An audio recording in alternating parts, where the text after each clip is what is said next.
Take Springfield's morning news with Greg Bishop everywhere with the free WMAY mobile app. 92.7 WMAY. Springfield's news and talk. And you never want to miss a moment, including our conversations with candidates here on primary day. I'm Greg Bishop with Springfield's morning news, now talking with Regan Deering, one of several candidates looking to secure the GOP nomination for the 13th Congressional District. Regan, thanks for taking time on primary day. How you feeling about today?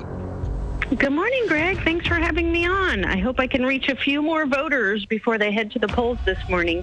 We're feeling really good. We've run a great campaign and worked hard to reach as many people we can throughout this big, wide area in Illinois 13, running from Champaign all the way down to the Metro East. But we have enjoyed visiting with people and knowing what their concerns are, and appreciate their support for my candidacy as an elected official that really wants to represent the people. Talk about some of those issues you're hearing about from voters going to the polls.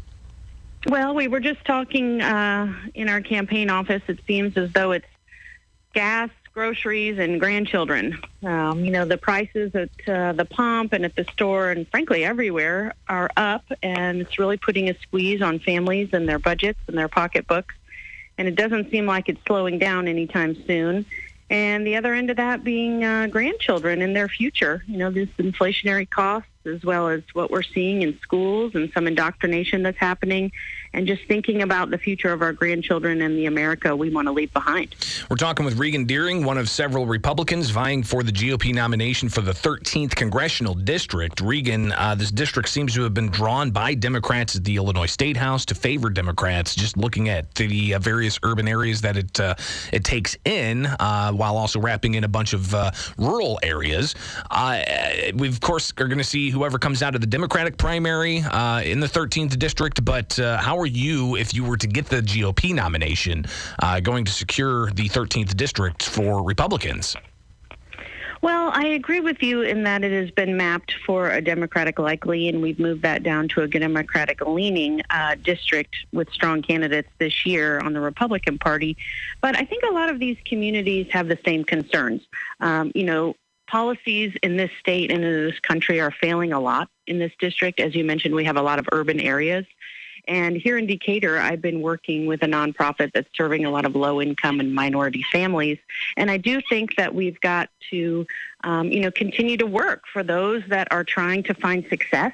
We've got to bolster our local economies. We got to talk about workforce investment in our communities. I've had some great visits with community colleges that are pushing the trades and trying to get people off the sofa and back to work. We've been talking with high schoolers who are looking at alternatives to four-year education. I've got Champaign-Urbana that seems to be a little more liberal. We were talking with chamber member over there about bolstering their educational scores. They've got a world-class university in the U of I, and they have got failing public schools.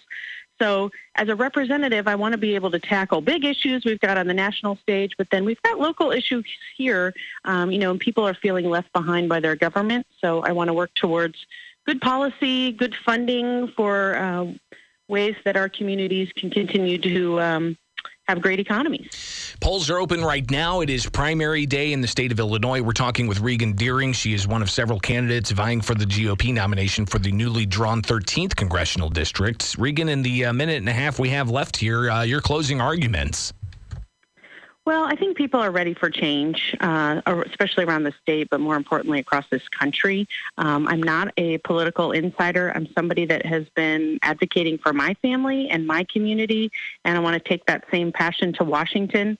I've been at boardrooms and found people around the table that are trying to make progress, make common sense decisions, kind of all row in the same direction. And we need a lot more of that out of our elected officials. Bipartisanship can't be a bad word. It seems as though people are digging in their heels, and as a result, we're failing the American people.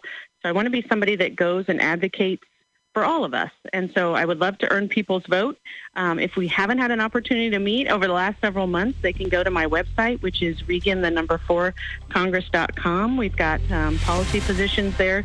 They can learn more about us. I'm so thankful for voters that are doing their research and are asking good questions, tough questions even, of their candidates, because this election is critical, and the one in November is even bigger if we're going to take back this state and this country. Regan Deering, a Republican vying for the GOP